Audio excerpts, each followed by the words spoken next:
आधा जिन meet. King राजवंश और चीन गणराज्य के शुरुआती दौर में किंगशान टाउन में सबसे ज़्यादा चहल पहल वाली जगह ईस्ट एंड का मीट स्टॉल था। स्टॉल का मालिक वांग तू एक नेक दिल आदमी था। उसका लोहे का तराजू एकदम सही था। एक दिन जैसे ही उसने अपना स्टॉल लगाया, झांग एडे सब्जी की टोकरी लेकर आया और काउंटर पर रखे पोर्क बेली को देखा। भाई, मुझे ब्रेस्ड पोर्क बनाने के लिए आधा जिन पार्क बेली दे दो। वांग तू ने तेजी से काउंटर के पोर्क बेली काट ली। उसने तराजू को ऊपर उठाया। ध्यान से देखो, ठीक आधा जिन। झांग एड यह देखकर हैरान रह गया कि तराजू बहुत भारी था। यह सही नहीं है, यह तराजू बहुत भारी लग रहा है। कल मैंने टाउन के वेस्ट एंड पर इतने ही पैसे खर्च करके एक पूरा सीट मीट खरीदा था। वांग तू ने तराजू को काउंटर पर पटक दिया और मीट का वजन करने लगा। बकवास, यह मीट का स्टैंडर्ड वजन है। आधा जिन बिल्कुल कम से कम है, एक ताले कम नहीं। यह देखकर तुरंत देखने वालों की भीड़ जमा हो गई। तो यह नज़ारा देखने के लिए उत्सुक थे।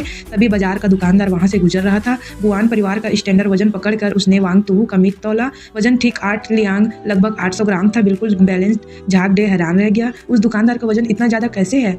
तभी पश्चिम से दुकानदार एक वजन लेकर आया और झांग डे को आवाज़ दी, भाई झांग, मैं इसे तुम्हारे लिए तौलता हूँ। उसने वांग तू का मीट अपने वजन पर काटा और वजन देखकर वह हंस पड़ा। झाग डे, जो अपनी शील्ड पहनने ही वाला था, हंसे बिना नहीं रह सका। ली तू, तुम नया 10 ताले वाला स्केल इस्तेमाल कर रहे हो ना। ली तू का चेहरा लाल हो गया। तुम फुसफुसा रहे हो, उसने कहा।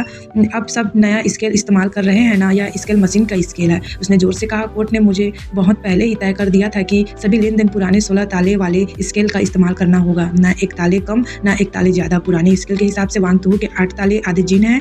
पुराने स्केल के हिसाब से ली तू ने 8 ताले पुराने हिसाब से ली तू के 8 ताले आधे जीन है। तुम्हारे 10 ताले हैं तो आधा जीन है। नए स्केल के हिसाब से भी बुरे नहीं है। आखिर में दोनों का वजन बराबर है। झांग डे ने अपना मोटा सिर रगड़ा और जोर से हंसा। दोपहर तक आधा जीन 8 लियांग के बराबर था। वांग तू शांत हुआ। उसने अपना चाकू उठाया और अंकल झाग के लिए मांस का एक टुकड़ा काट लिया। और मैं आज तुम्हें मांस का यह टुकड़ा दूंगा। इसे दोस्ती की निशानी समझो। तब से अगर कोई वजन को लेकर बहस नहीं करता है तो उसे कहता है बहस मत करो। यह अभी भी आधा जिन बनाम आधा लियांग है। यह कहावत धीरे धीरे फैल गई और एक आम कहावत बन गई और आधा जिन बनाम आधा लियांग का रिवाज भी मशहूर हो गया।